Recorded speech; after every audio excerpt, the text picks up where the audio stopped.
The sequence begins with the numbers 1, 1, 2, 3, 5, 8, 13, 21, 34, and continues indefinitely.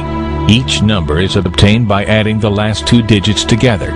If we were to take a perfect or golden rectangle, break it down into smaller squares based on Fibonacci's sequence, and divide each with an arc, the patterns begin to take shape. We begin to see Fibonacci's spiral. The spiral in and of itself is insignificant. Its importance is revealed in where we find it. Take, for example, the sunflower. The display of its florets are in perfect spirals of 55, 34, and 21, the sequence of Fibonacci. The fruitlets of the pineapple create this same spiral based on the sequence. The pine cone does the same. As currents move through the ocean and the tide rolls onto the shore, the waves that bring in the tide curve into a spiral that can be mathematically diagrammed onto a plot at the points 1, 1, 2, 3, 5, 8, 13, 21, 34, and 55. Buds on trees, sand dollars, starfish, petals on flowers, and especially the nautilus shell are formed with this exact same blueprint. With each segment of growth, the nautilus adds to itself one more value on Fibonacci's scale. This blueprint can be seen around us on a small scale every day, but the greatest example of all is directly above our heads. At an average of 100,000 light years across, even the spiral of the galaxies above us are formed with the exact design that the tiny shell is formed. This sequence or blueprint appears to be the trademark of a designer, a proof of a creator.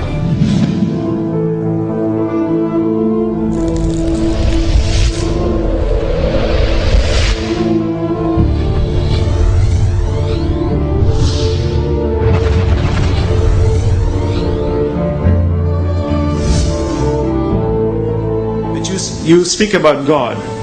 We call Allah God. What is Allah? Allah, from the Islamic perspective, means the God, the absolute, indivisible God. The Holy Quran says, "Qul huwa Allahu ahad." Say God is unique, one. Allahu samad. God is independent. Nothing depends. He depends on nothing. Everything depends on Him. Lam yalid. He does not beget, nor is He begotten, nor is He born. This absolute God has no frame of reference. Frame of reference implies something that is bound within time, matter, and space. The problem with these arguments is we keep constantly debating on the issue of bringing God to the relative world. The relative world cannot exist without an absolute creator, and that's the argument. You keep arguing on the issue of God in the relative sense. God is not transient. He is the necessary existent. We are the transient existent.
An absolute cannot be defined, but we understand it indirectly, for this relative universe can never exist without an absolute creator.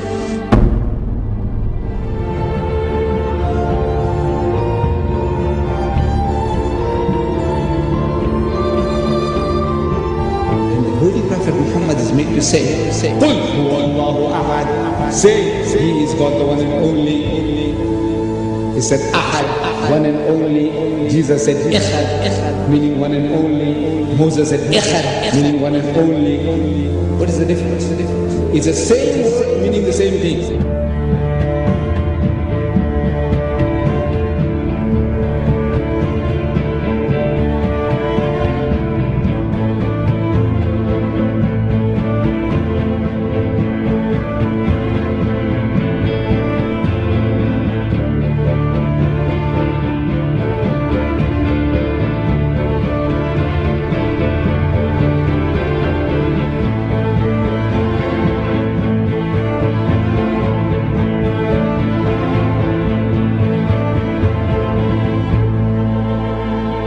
Muhammad could not have known these facts about human development in the 7th century because most of them were not discovered until the 20th century. Muslims and others are justified in concluding that these facts could only have been revealed to Muhammad by the one who knows all about us, not only about how we developed, but how we live and function. The unity of these three faiths consists in the unity of God. You see, in the fundamentals of the teachings of Moses, Jesus, and Muhammad, there is not an iota of difference.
But I have left you a book, revealed by God, the Quran, which is light and guidance.